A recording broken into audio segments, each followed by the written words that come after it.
Assalamu alaikum warahmatullah.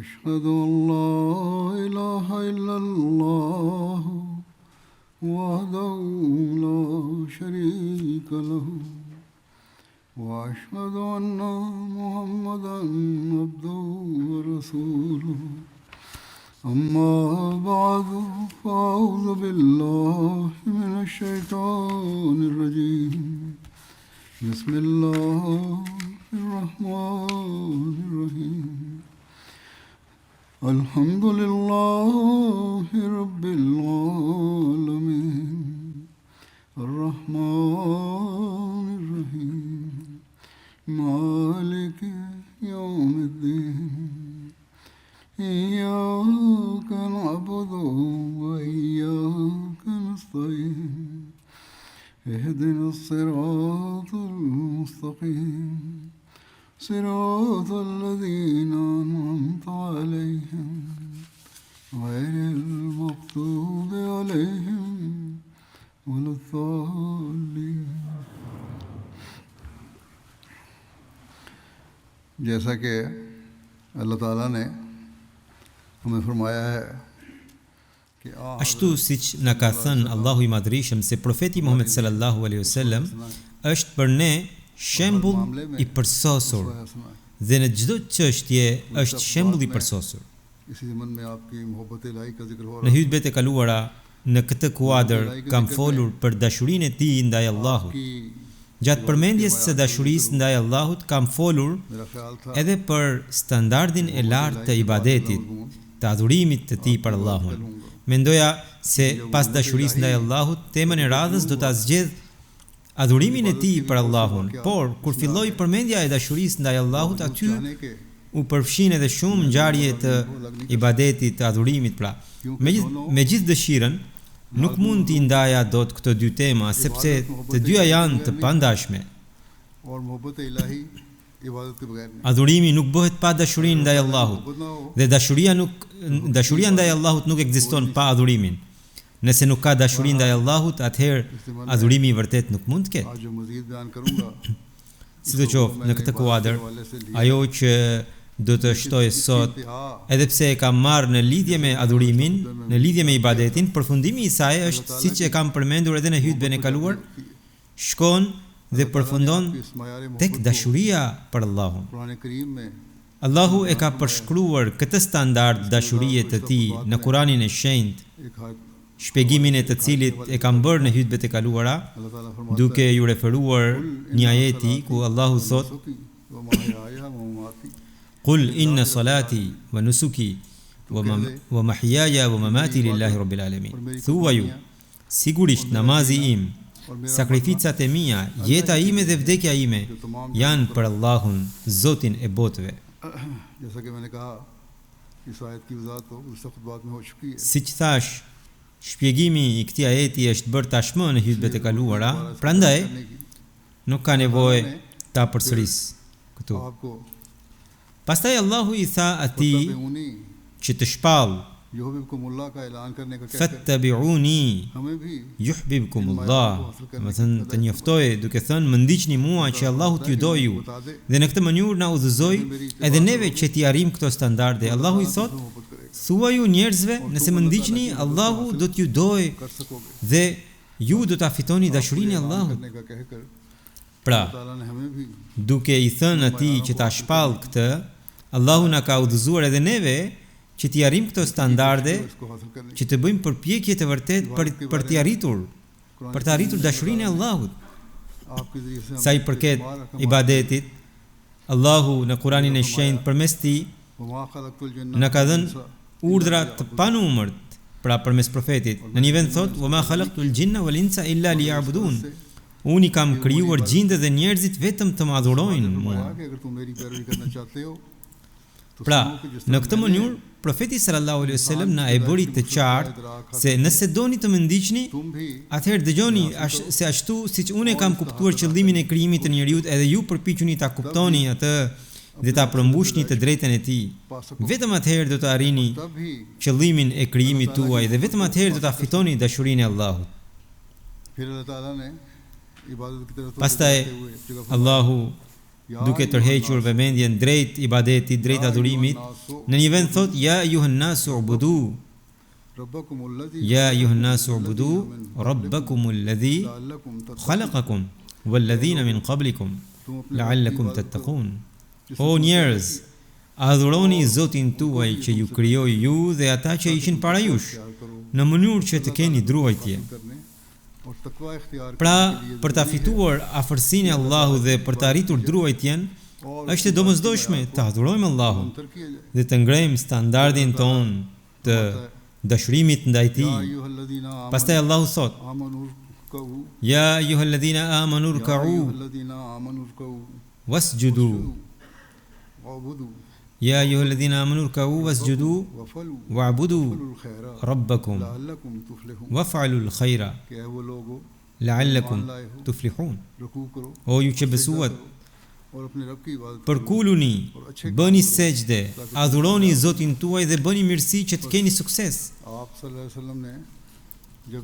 Pra, kur profeti sallallahu alaihi wasallam na I dha këto urdhra, ai e tregoi edhe kulmin e tyre dhe edhe me veprën e tij. Dhe pastaj na tërhoqi vëmendjen se bindja dhe ndjekja e vërtet do të plotësohen vetëm atëherë kur të përpiqeni ta sillni veten në këtë standard. Lutja që ai bëri për umetin e tij do të na përfshi dhe do të jenë të dobishme për ne vetëm atëherë kur, duke pasur gjithmonë parasysh shembullin dhe urdhrat e tij, do të përpiqemi t'i zbatojmë ato. Vetëm me shfaqje dhe me fjalë nuk mund të fitojmë dot asgjë. Sidoqoftë, këta shembuj që ai vendosi, shumë prej tyre I kanë paraqitur tashmë, ndërsa disa të tjerë po I paraqes sot. Ai nuk linte të ikte asnjë rast për ibadetin e Allahut. Madje edhe gjatë gjumit bënte ibadet, ashtu siç ka thënë vetë: Syri im flen, por zemra ime nuk është e pakujdesshme nga përkujtimi dhe adhurimi I Allahut. Ai këshilloi edhe pasuesit e tij që standardi I tyre duhet të jetë që Allahu të jetë gjithmonë para syve të tyre.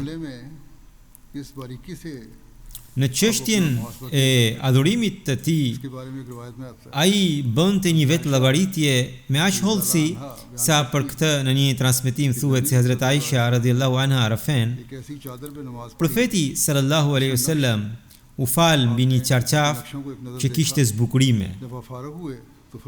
Ai u hodhi një shikim zbukurimeve dhe kur përfundoi tha: "Çojeni këtë çarçaf te Abu Jehmi dhe sillmani një çarçaf të thjesht të Abu Jehmit, sepse ky çarçaf më largoi vëmendjen nga namazi." Pra, për veten e tij, ai nuk lejoi qoftë edhe një shikim të lehtë mbi diçka tjetër që vëmendja e tij të mos largohej nga Allahu.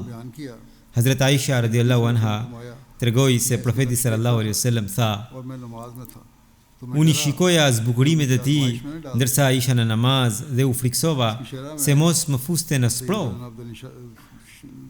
Në shpjegimin e kësaj, Sayyid Zainul Abidin Waliullah Shah Sahibi ka shkruar: Tema e këtij kapitulli është që rrobat të jenë të thjeshta dhe të mos kenë shkëlqime që ta largojnë vëmendjen. Me zhvillimin mendor, njeriu natyrshëm anon nga thjeshtësia.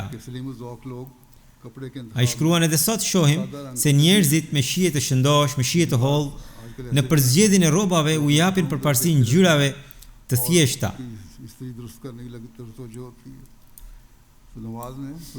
Por sot ka edhe të tillë që vazhdimisht shikojnë rrobat e tyre dhe janë të përqendruar në rregullimin e hekulluesisë së tyre, ndërsa në namaz e gjithë vëmendja duhet jetë aty e jo te në një rrob. Pastaj ai shkruan: në namaz kërkohet përqendrimi plot. Domethënë namazi mund të jetë namazi I vërtet vetëm atëherë kur njeriu gjytet plotësisht në të dhe fal namazin me përqendrim të plot. Për këtë arsye, shenjat e Islamit e kanë konsideruar të papëlqyeshme praninë e çdo gjëje në mjedisjen e atij që falet, e cila mund t'i tërheqë vëmendjen. Nga kjo kuptohet se me çfarë përqendrimi profeti sallallahu alaihi wasallam dëshironte të adhuronte Allahun, saqë as një shikim I lehtë të mos binte mbi ndonjë gjë ta largonte vëmendjen nga Allahu. Për këtë çështje, në hadithe të ndryshme është përmendur se nuk duhet të ketë figura, nuk duhet të ketë rroba me figurë përballë dhe nuk duhet të ketë perde me figura përballë, sepse të gjitha këto gjëra mund të bëhen shkak për largimin e vëmendjes nga namazi. Prandaj janë të ndaluar. Gjatë namazit, përpara nuk duhet të ketë perde apo figura të tilla që duke u drejtuar nga ato të largohet vëmendja. Nuk duhet të jenë përballë kibles gjëra të tilla, pra. Në të njëjtën mënyrë, vjen një rrëfim tjetër që na tregon standardin e ibadetit të Profetit sallallahu alaihi wasallam. Hazrat Jafir bin Muhammad transmeton nga babai i tij se Hazrat Aisha radhiyallahu anha u pyet se si ishte shtrati i të dërguarit të Allahut sallallahu alaihi wasallam në shtëpinë e saj. Ajo tha se ishte prej lëkure dhe ishte i mbushur me fije hurme. Hazrat Hafsa radhiyallahu anha gjithashtu u pyet se si ishte shtrati i të dërguarit të Allahut sallallahu alaihi wasallam në shtëpinë e saj. Ajo tha se ishte prej leshi, domethënë i bërë nga qimet e buta të kafshës, dhe tha, unë i vendosja 2 shtresa, ai bëhe pak më i butë, dhe Profeti sallallahu alaihi wasallam flinte mbi të. Një natë mendova pse të mos i vendos 4 shtresa që të bëhet edhe më i butë dhe më i rehatshëm, që të jetë më i përshtatshëm për të. Kështu i vendosëm 4 shtresa, thot ajo. Në mëngjes, Profeti sallallahu alaihi wasallam tha, çfarë më keni shtruar mbrëm? Hazrat Hafsa thot, i thash ishte shtrati yt, vetëm se i vendosëm 4 shtresa që të bëhe më i rehatshëm për ty. Profeti sallallahu alaihi wasallam tha, lëreni ashtu siç ishte më parë, sepse butësia e tij e shtuar, po më bëhe pengesë për namazin e natës. Edhe pse butësia e shtраtit nuk mund të bëhe pengesë në adhurimin e tij. Megjithatë, as ky mendim nuk i pëlqeu atij që për shkak se shtrati është i butë, të shtrihe pak më shumë dhe të mos ngrihe për adhurimin e Allahut, dhe që ai të shihte në të një lloj rehatie. Ky ishte standardi i tij i ibadetit, që është një standard shumë i lartë. Gjendjen e adhurimit të tij, nëna e besimtarëve Hazrat Sevda radhiyallahu anha e ka përshkruar diku. Ajo thot, një herë u fala pas Profetit sallallahu alaihi wasallam dhe ai bëri ruku aq gjatë saqë unë e mbajta hundën time. Domethënë rukuja ishte aq e gjatë sa ajo u friksua se mos i fillonte gjakderdhja nga hunda. Sidoqoftë, kjo gjendje është e mundur vetëm atëherë kur ka një dashuri të tillë që zemra e njeriu nuk bëhet për t'u larguar nga pragu i të dashurit. Në cilin do vend që të shkojë dhe në çfarëdo gjendje që të jetë, njeriu i tillë është plotësisht me të dashurin absolut. Po ashtu, lidhur me standardin e adhurimit, ka edhe një transmetim tjetër. Mutarif transmeton nga babai i tij, i cili ka thënë, unë kam parë të dërguarin e Allahut duke u falur në një gjendje të tillë që për shkak të çarit, nga krahërori i tij dëgjohej një zhurmë si zhurma e gurit të mullirit kur sillet. Do të thënë ashtu siç punon mulliri apo grirësia, po ashtu dëgjohej zhurmë. Në një vend tjetër është dhënë shembulli i tenxheres që zien. Pastaj, në një transmetim tjetër thuhet se Hazrat Muaz bin Jabal thot, unë isha ulur mbi kafsh pas Profetit sallallahu alaihi wasallam dhe ndërmjet meje dhe tij ishte pjesa e pasme e shalës. Ai tha, o Muaz bin Jabal, ja ku jam, o i dërguari i Allahut, ju përgjigja unë, dhe jam i lumtur që jam me ty. Pastaj vazhdoi të ecë pak dhe përsëri tha, o Muaz bin Jabal, unë përsëri thash, ja ku jam, o i dërguari i Allahut, dhe jam i lumtur që jam me ty. Pastaj ai eci edhe pak dhe përsëri tha, o Muaz bin Jabal, unë thash, ja ku jam, o i dërguari i Allahut, jam i lumtur që jam me ty. Profeti më pyeti, a e di se cila është e drejta e Allahut mbi robërit? Unë thash, Allahu dhe i dërguari i tij e din më së miri. Atëherë ai tha, e drejta e Allahut mbi robërit është që ata ta adhurojnë atë dhe të mos i bëjnë atij asnjë shok. Pastaj ai eci pak dhe përsëri tha, o Muaz bin Jabal, unë thash, ja ku jam, o i dërguari i Allahut, dhe jam i lumtur që jam me ty. Ai tha, a e di se cila është e drejta e robërve mbi Allahun? Kur ata janë adhurues të tij? Më parë ishte e drejta e Allahut, tani cila është e drejta e robërve? Unë thash, Allahu dhe i dërguari i tij e din më së miri. Atëherë ai tha, e drejta e tyre është që Allahu të mos i dënojë ata. Pra që Allahu të mos i dënojë robërit. Pra, Profeti Muhammed sallallahu alaihi wasallam jo vetëm që i vendosi standardet e tij, por edhe këshilloi që këto standarde të arrihen se nëse edhe ju veproni në këtë mënyrë, do ta fitoni dashurinë e Allahut dhe të shpëtoni edhe nga dëshkimi i Allahut. Hazrat Muslim Maud, Hazrat Mesiu premtuar alayhis salam, duke e lavdëruar profetin sallallahu alaihi wasallam në një vend thotë, profeti Muhammed sallallahu alaihi wasallam ishte i dërguar për përhapjen e Kuranit të shenjtë. Po ashtu ishte i dërguar edhe për vendosjen e sunetit. Pra ashtu siç Kurani i shenjtë është i sigurt, po ashtu edhe suneti praktik i transmetuar në mënyrë të vazhdueshme është i sigurt. Domethënë, ai sunet që lidhet me profetin sallallahu alaihi wasallam, që vërtetohet nga veprimi i tij dhe që transmetuesit e përcjellin vazhdimisht këtë çështje duke formuar një zinxhir transmetimesh. Thot, këto dy shërbime, profeti sallallahu alaihi wasallam i përmbushi me dorën e tij dhe i konsideroi të dyja si detyrë të tij. Kur u dha urdhri për namazin, profeti sallallahu alaihi wasallam e shpjegoi me veprën e tij fjalën e Allahut dhe shfaqi atë në formë praktike. Se këto janë rekatet e namazit të sabahut, këto janë të akshamit dhe për namazet e tjera këto e këto rekate. Po ashtu e tregoi edhe haxhin duke bërë atë dhe pastaj me dorën e tij i bëri mira sahab të përkushtuar ndaj këtij veprimi dhe e vendosi fuqishëm vazhdimsinë e praktikës. Ai vetë tregoi dhe pastaj i bëri ata të qëndrojnë në këtë praktik. Pra shembulli praktik që edhe sot e kësaj dite shihet dhe ndjehet në umet në formën e praktikës së vazhdueshme quhet sunet. Ai shkruan se hadithi nuk u shkrua përpara profetit dhe nuk u bën ndonjë përpjekje veçantë për mbledhjen e tij. Pra në këtë mënyrë ai po bënte krahasimin, Mesiu sallallahu alaihi wasallam po bënte krahasimin ndërmjet sunetit dhe hadithit, se cili është dallimi mes tyre. Ai tha suneti vjen i pari dhe hadithi, vendi i hadithit vjen më pas. Çdo hadith tha që nuk bie ndesh me Kuranin dhe sunetin e profetit sallallahu alaihi wasallam, ai hadith është i saktë. Pra, aty ku ai po përmend standardet e adhurimit të profetit, po ashtu ka theksuar edhe se ai i tregoi të gjitha këto me vepra dhe i këshilloi ndjekësit e tij që t'i zbatojnë, madje i bëri edhe t'i zbatojnë ato. Pra ky është ai sunet që ka arritur deri te ne sot. Shembujt e sahabëve që kanë arritur deri tek ne, kanë arritur për shkak të edukimit të profetit sallallahu alaihi wasallam. Ai i edukoi sahabët në një mënyrë të tillë që standardet e adhurimit të tyre vazhdimisht u ngritën gjithnjë më lart, dhe po ashtu u ngrit edhe standardi i dashurisë së tyre ndaj Allahut. Ky është ai shembull që profeti Muhammed sallallahu alaihi wasallam e vendosi, që sahabët e tij e përvetësuan dhe për ne gjithashtu ky është i njëjti urdhër. Ai ka dhënë shumë këshilla për namazin e tahajjudit dhe ka thënë se tahajjudi duhet falur. Hazrat Muslim Maudi radhiyallahu anhu në shpjegimin e kësaj në një vend ka shkruar, profeti Muhammed sallallahu alaihi wasallam kujdese kaq shumë për këto namaze nafile, saqë pavarësisht se ishin nafile, ai dilte natën për të parë se cili nga sahabët i falte këto namaze. Ai ecte në rrugicat e Medinës, sepse kuptohej se ku dëgjoheshin zërat e namazit, se kush ishte zgjuar për tahajjud dhe kush jo. Domethënë ai bënte këtë vlerësim se kush po e falte tahajjudin dhe kush jo.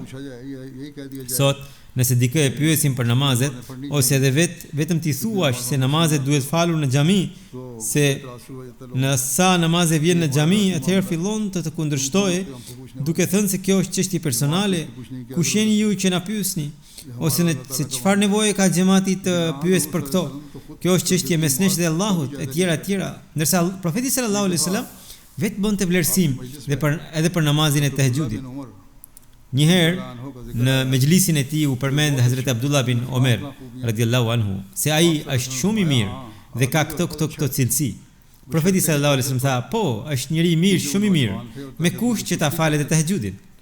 Abdullah bin Omeri ishte i ri dhe përtonte pak në tahajjud. Prandaj profeti ja tërhoqi vëmendjen në këtë mënyrë. Pastaj profeti sallallahu alaihi wasallam tha se Allahu e mëshiroft atë burr dhe atë grua që kur burri zgjohet natën, ngrihet dhe fal tahajjudin dhe zgjon edhe gruan që të ngrihet dhe ta fal tahajjudin, pra namazin e natës. Dhe nëse ajo nuk zgjuhet, i hedh pak ujë në fytyrë për ta zgjuar. Po ashtu, nëse gruaja zgjohet natën, ajo ngrihet dhe fal tahajjudin dhe zgjon burrin. Dhe nëse ai nuk zgjohet, i hedh pak ujë në fytyrë. Shini, nga njëra anë, profeti Muhammed sallallahu alaihi wasallam e ka konsideruar jashtëzakonisht të domosdoshëm respektin e gruas ndaj burrit, dhe nga ana tjetër, për ta zgjuar për tahajjud, nëse duhet, edhe ti hedh pak ujë, e ka lejuar këtë. Kjo tregon se sa të rëndësishëm e konsideronte profeti namazin e tahajjudit. Pastaj Kurani i Shenjtë thotë se namazi i natës ja drejton nefsin, pra shpirtin njeriu. Pikërisht për këtë arsye, profeti sallallahu alejhi wasallam u thoshte sahabëve që duhet të falni namazin e tahajjudit, qoftë edhe 2 rekate, pra namazin e natës. Pastaj nga hadithet vërtetohet gjithashtu se në pjesën e fundit të natës, Allahu i lartësuar afrohet dhe pranon shumë lutje. Prandaj falja e tahajjudit, pra e namazit të natës, është shumë e rëndësishme dhe shumë e dobishme. Nuk ka dyshim se shpëtimi vjen vetëm me bekimin e Allahut dhe askush nuk mund të pretendojë se do të shpëtojë mbi bazën e veprave të tij, sepse më i madhi ndër vepruesit dhe më i madhi ndër të bindurit ndaj Allahut është vetë profeti Muhammed sallallahu alaihi wasallam. Edhe ai nuk u mbështet tek veprat e veta, siç vjen në një hadith dhe siç e kam përmendur edhe në hutben e kaluar se profeti Muhammed sallallahu alaihi wasallam i tha këtë Hazrat Aishës dhe sahabëve të tjerë poshtu, kur ata pyetën: "O profet, ti do të hysh në xhenet me veprat e tua?" Ai tha: "Jo, o Aishë, edhe unë do të hyj vetëm me bekimin e Allahut." Pra, kur një njeri si profeti Muhammed sallallahu alaihi wasallam, i cili me çdo frumarje, me ecjen, dhe lëvizjen e tij ishte në adhurim, gjumi dhe zgjimi i tij llogariteshin si adhurim, çdo lëvizje dhe çdo qëndrimi i tij ishte ibadet, madje edhe shkuarja për nevoja personale dhe shkuarja te bashortet e tij ishte ibadet. Një adhurues kaq i madh kur thot unë nuk do të hyj në xhenet për shkak të veprave të mia, por vetëm me bekimin e Allahut, atëherë kush tjetër mund të thot se do të hyjë në xhenet me veprat e veta? Mos u çuditni se si çdo veprim i profetit u bë ibadet. Kjo është kështu sepse Allahu i Madhërisht ka bërë të qartë se çdo gjendje e tij ishte ibadet. Një i paditur mund të thotë se si çdo lëvizje e profetit sallallahu alaihi wasallam u bë ibadet. Por ne duhet ta mbajmë mend se kjo është plotësisht e vërtetë. Çdo veprim i Muhamedit sallallahu alaihi wasallam ishte ibadet. Po, përveç ti askujt tjetër nuk mund t'i quhet çdo veprim ibadet. Ai është shembulli i përsosur. Prandaj çdo veprim i tij ishte për kënaqësinë e Allahut. Dhe çdo gjë që bëhet për kënaqësinë e Allahut bëhet ibadet. Për askënd tjetër nuk ndodh që çdo veprim të bëhet ibadet. Për profetin sallallahu alaihi wasallam Allahu ka thënë: "Lakum fi rasulillahi uswatun hasana." Për ju në të dërguarin e Allahut ka një shembull të përsosur.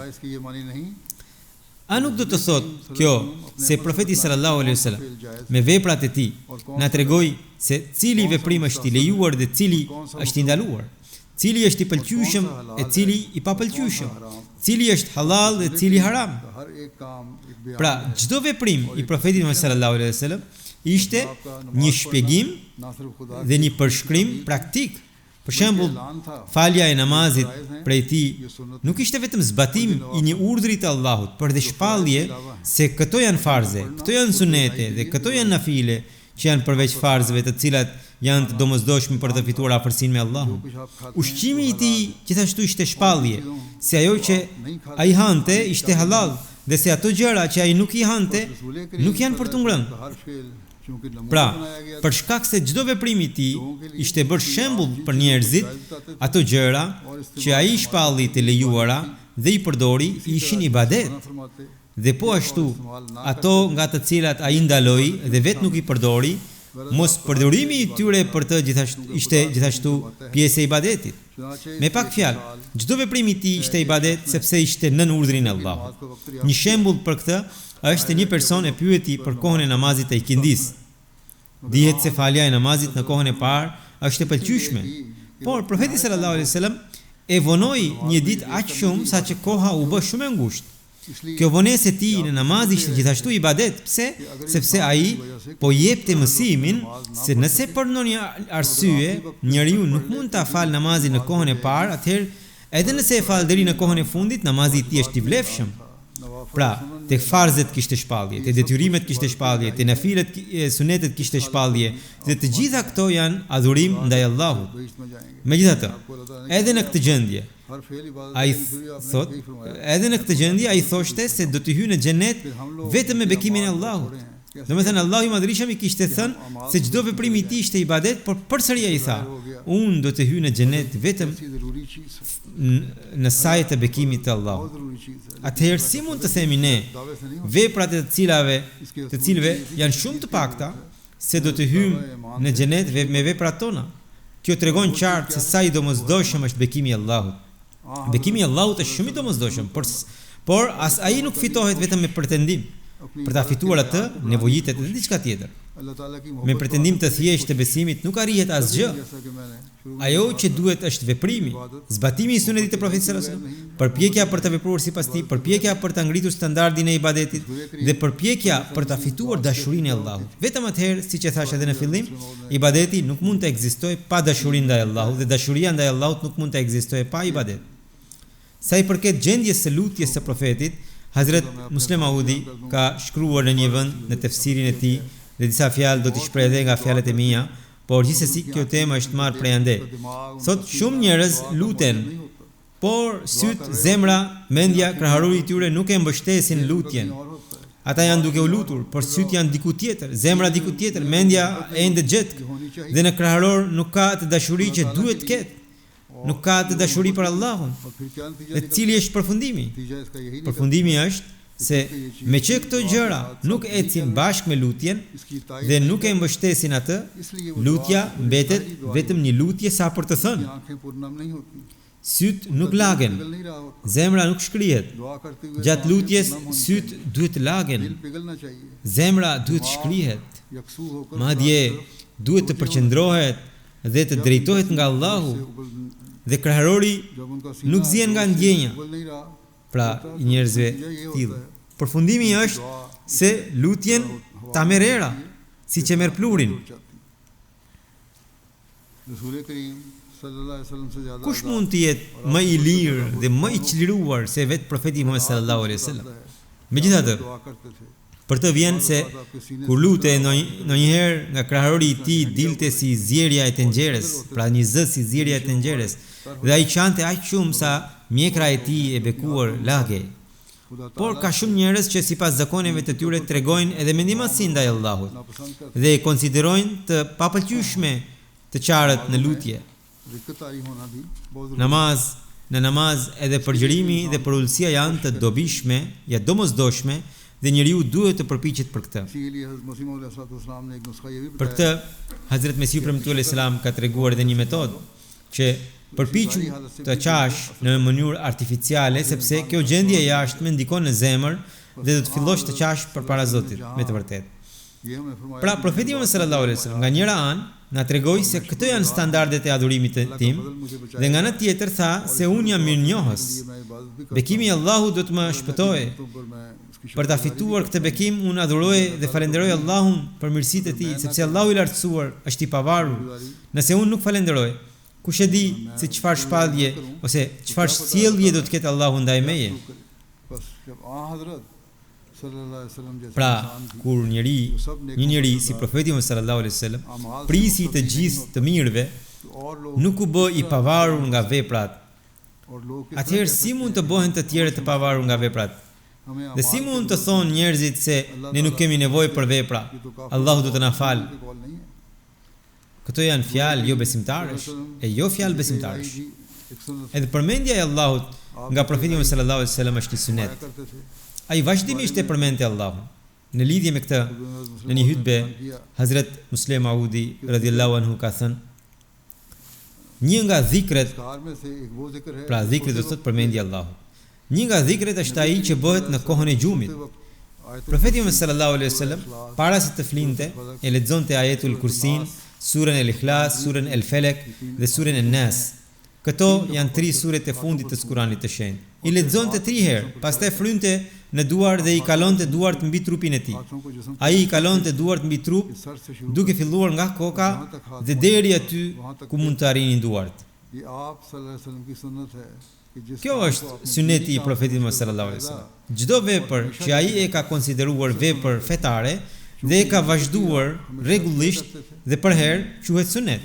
Meqenëse edhe ky zikr ishte diçka që ai e bënte gjithmonë, pra leximin e ajetul Kursis, dhe të trikulve në darkë, atëherë edhe respektimi i këtij suneti duhet të bëhet nga çdo musliman, madje duhet bërë pjesë e domosdoshme e jetës së tij. Prandaj, përmendja e Allahut nuk duhet lënë duke menduar se nuk është aq e domosdoshme saqë mosbërja e saj të çojë në xhenem.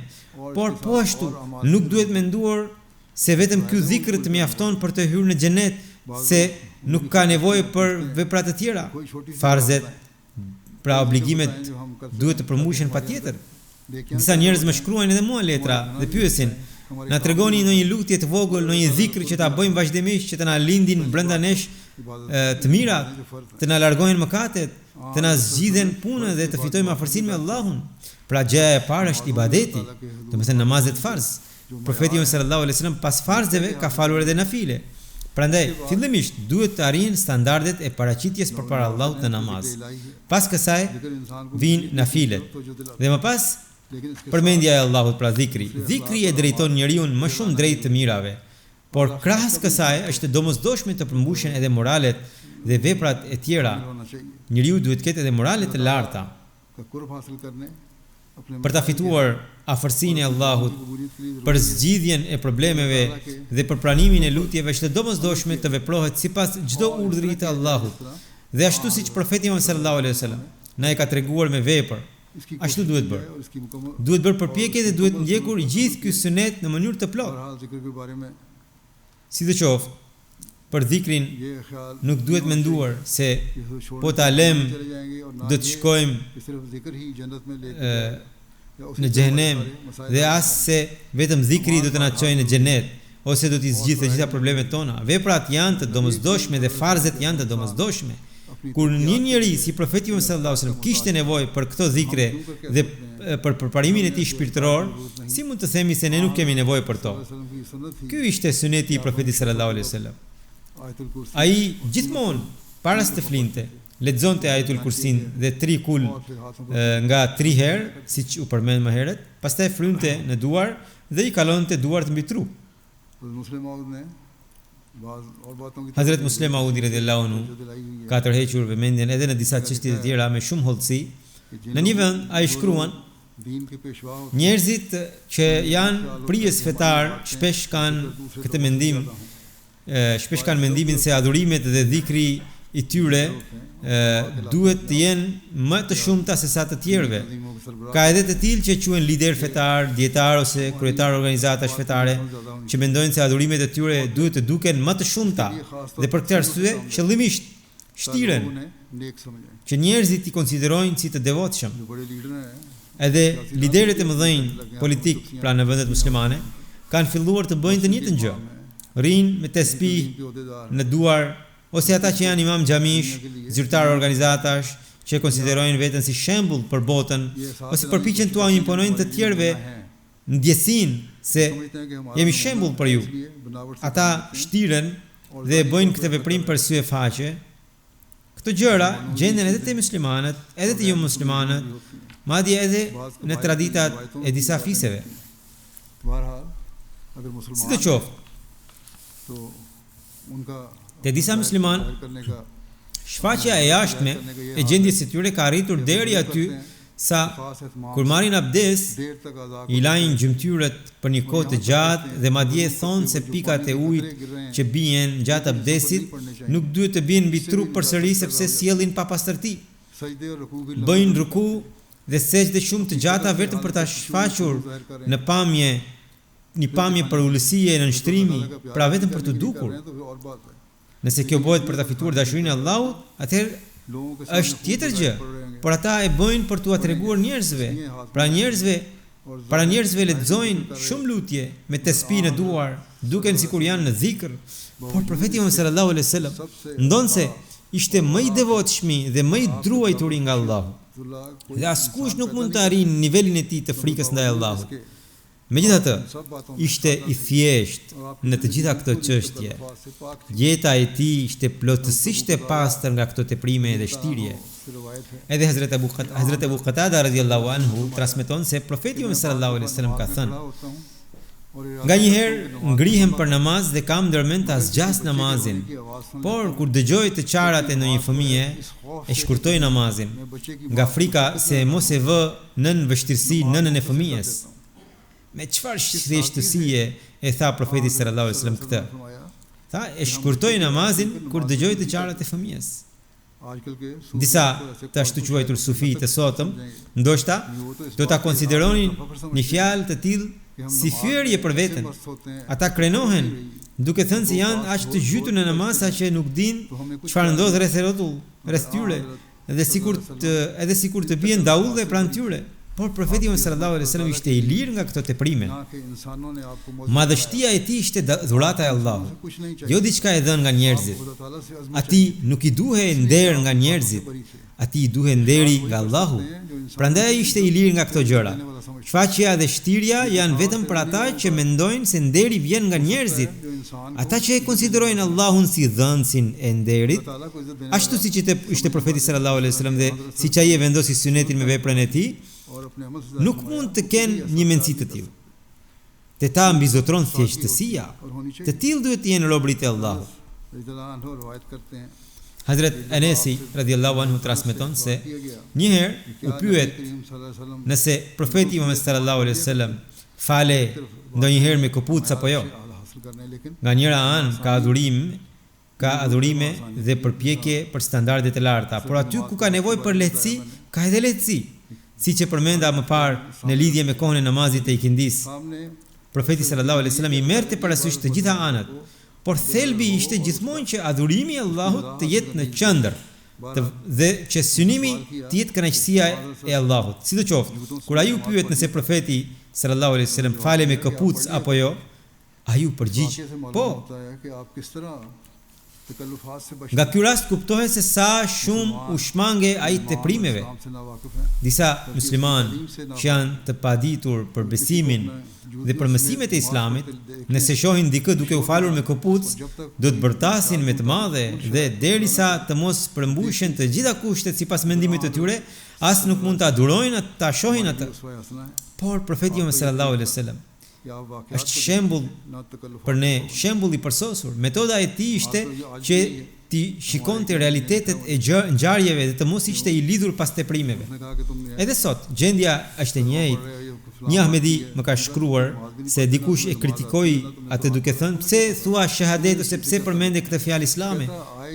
Ahmediani në fjalë u përgjigj: "Ti as nuk fal namaz, as nuk di namaz, as nuk ke lexuar Kur'an. Ç'i lidhje ke ti me këto gjëra?" Ai thot: "Nuk ka rëndësi unë di të falem apo nuk di të falem, por me që ti Ahmedian, je Mirzai e Kadiani, ti nuk duhet të falësh namaz dhe as të dish namazin." Kjo është gjendja e njerëzve sot. Kundërshtarët tanë vetë nuk veprojnë, por i gjykojnë të tjerët. Sidoqoftë, për adhurimin e Allahut, pastërtia dhe delirësia janë kushte dhe kjo vërtetohet nga Kurani dhe hadithet. Prandaj, nëse këpuca është e pastër dhe nuk është përdorur në vende ku ka rrezik për papastërti, atëherë në rast nevoje, nuk ka asgjë të keqe që namazi të falet me to. Duke vepruar kështu, profeti i bëri umetit një mirësi shumë të madhe, i shpëtoi ata nga teprimet dhe shtirjet për të ardhmen. Nga ky shembull i përsosur, duhet përfitojnë ata që sot grinden për këtë çështje dhe janë të dhënë pas teprimeve. Me një veprim që nuk sjell ndryshim në madhështinë hyjnore dhe në devotshmëri, nuk mund të ketë asnjë ndryshim në madhështinë e njeriu. Pastaj, lartësimi i namazit është një çështje jashtëzakonisht e rëndësishme. Në të përfshihet të falësh vetë namazin, të inkurajosh edhe të tjerët për ta falur, të falesh me sinqeritet, me zjarr shpirtëror, me abdes, me qetësi e përqendrim, me xhamat dhe me përmbushjen e plotë të kushteve. Në hadithe thuhet se namazi është një mjet takimi ndërmjet Allahut dhe robit, sikur përmes tij ajo ngjyrë hyjnore që Allahu dëshiron ta krijojë nëpërmjet profetit u përcillet besimtarve dhe ata ngjyrosen me ngjyrën e Allahut. Profeti sallallahu alajhi wasallam i kushtonte aq shumë rëndësi namazit me xhamat, saqë një herë erdhi tek ai një sahabi verbër dhe tha: "O i dërguari i Allahut, shtëpia ime është shumë larg nga xhamia dhe për shkak se e kam shumë të vështirë të arrij deri atje, a më lejon që në ditët me shi ta fal namazin në shtëpi?" Në Medinë, shtëpitë ishin prej balte për shkak të shirave. Në rrugica mblidhe ujë dhe njerëzit duhej të ecnin pranë mureve. Për t'i mbrojtur muret nga shiu, ishte zakon që pranë tyre vendosin gur, që uji të mos i dëmtonte muret që ishin prej balte. Sahabiu i verbër tha: "Unë nuk mund të ec në mes të rrugës për shkak të ujit, nëse ec anash nuk shoh dhe gurët më ngulen në këmbë, ka rrezik të lëndohem ose të rrëzohem, a mund të fal namazin në shtëpi?" Profeti tha: "Në rregull, fale në shtëpi. Nëse ke këtë lloj pengese, nuk ka problem të falesh në shtëpi." Kur ai u largua, pas pak kohe, profeti u tha sahabëve: "Shkoni dhe thirreni përsëri." Kur u kthye, e pyeti: "A arrin zëri i ezanit deri në shtëpinë tënde?" "Po," ai tha, "o i dërguari i Allahut, zëri i ezanit arrin te shtëpia ime." Atëherë profeti tha: "Nëse zëri i ezanit arrin në shtëpinë tënde, atëherë edhe nëse pengohesh apo lëndohesh, duhet patjetër të vish në xhami." Hazrat Mesihu premtuar alayhis salam thot: "Unë e them përsëri se pema e dashurisë së Allahut do të mbillet, do të rritet dhe do të nxjerr fruta të ëmbla të saj te ata njerëz që janë shembull i asaj që thot Kurani, fryti i tij është i përhershëm." Mbani mend se ky është ai vend ku përfundon udhëtimi shpirtëror i sufinjve. Kur kërkuesi arrin këtu, ai sheh vetëm manifestimin e Allahut dhe asgjë tjetër jo. Ai gjithashtu thot: "Përmirësimi i gjendjes së ibadetit është ibadeti i vërtet. Një gjendje ku Allahu të jetë i pranishëm në mendje, ku gjatë adhurimit Allahu të jetë përpara syve të zemrës. Ajo gjendje është ibadeti i vërtet." Ai thot: "Inni lakum minhu nadhirun wa bashir." Unë jam për ju nga ana e Zotit, paralajmërues dhe përgëzues. Pra, është ajeti i Kuranit. Hazrat Mesihu ibn Islam e shpjegon këtë ajet duke thënë: "Me që ky adhurim, ky ibadet i plot dhe i pastër për Allahun është një punë jashtëzakonisht madhështore. Njeriu nuk mund të arrijë pa një shembull të përsosur dhe pa ndikimin e një fuqie të shenjtë. Prandaj profeti thot: "Unë kam ardhur si harixhdhënës dhe si alarmues nga ana e Allahut. Nëse më bindeni dhe më pranoni, për ju ka përgëzime të mëdha, sepse unë jam përgëzues si harixhdhënës, dhe nëse më refuzoni, mbani mend se kam ardhur edhe si paralajmërues, dhe atëherë do të përballeni me ndëshkime dhe vuajtje të mëdha." Vion Mesihu ibn Islam. Kjo është ajo çështje që duhet ta shohim me kujdes. Ne, duke e pranuar profetin sallallahu alaihi wasallam dhe duke e ndjekur shembullin e tij të përsosur, e kemi pranuar atë si harixhdhënës. Por këto përgëzime si hariqe mund t'i fitojmë vetëm atëherë kur t'ia japim të drejtën adhurimit dhe të përpiqemi të arrijmë standardin e ndjekjes së shembullit të tij. Duhet mbajtur mend se kjo kërkon sakrificë dhe përpjekje, madje edhe xhihad me veten. Disa thonë: "Ne po përpiqemi të falim 5 namazet." Por kjo mund të jetë mashtrim i vetvetes. Nëse përpjekja jote është e sinqertë, do të shqetësohesh për të, do të kesh merak dhe do bësh vetë llogaritje. Prandaj secili prej nesh duhet të bëj vlerësim të sinqertë. A janë vërtet përpjekjet tona përpjekje reale?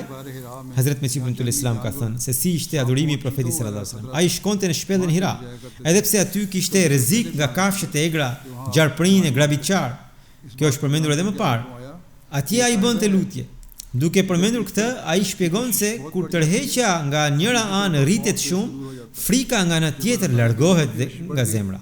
Pra, kur dashuria ndaj Allahut rritet dhe vëmendja përqendrohet te adhurimi i tij, frikrat e tjera të botës zhduken.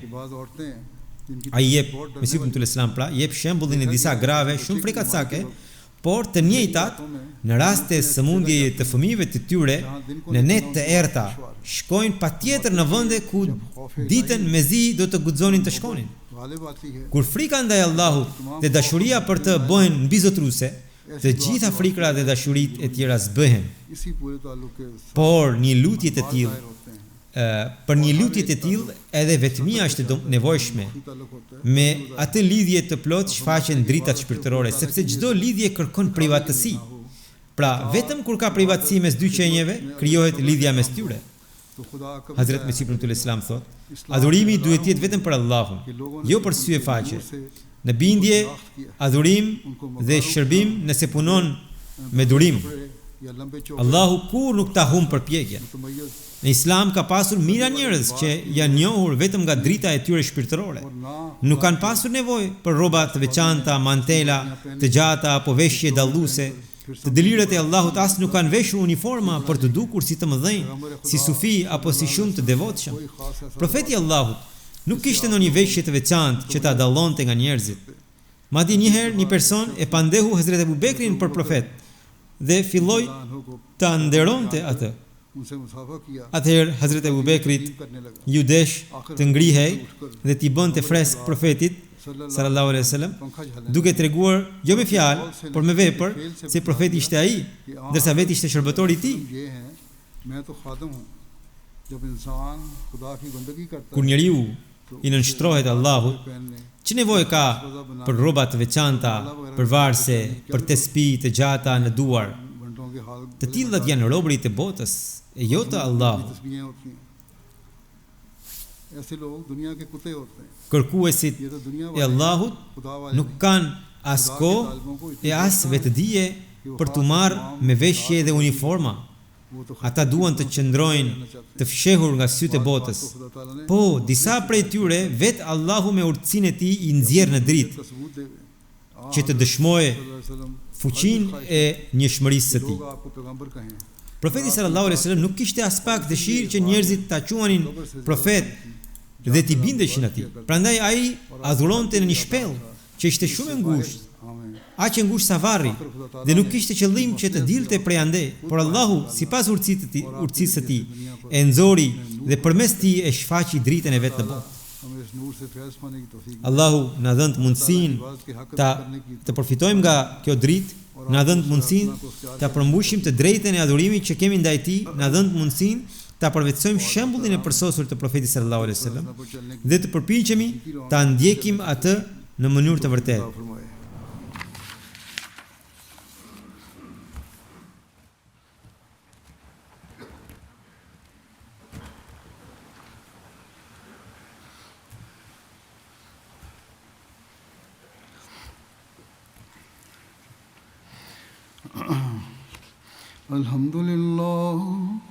الحمد لله نحمده ونستعينه ونستغفره ونؤمن به ونتوكل عليه ونعوذ بالله من شرور أنفسنا ومن سيئات أعمالنا من يهده الله فلا مضل له ومن يضلل فلا هادي له ونشهد أن لا إله إلا الله ونشهد أن محمدا عبده ورسوله عباد الله رحمكم الله إن الله يأمر بالعدل والإحسان وإيتاء ذي القربى وينهى عن الفحشاء والمنكر والبغي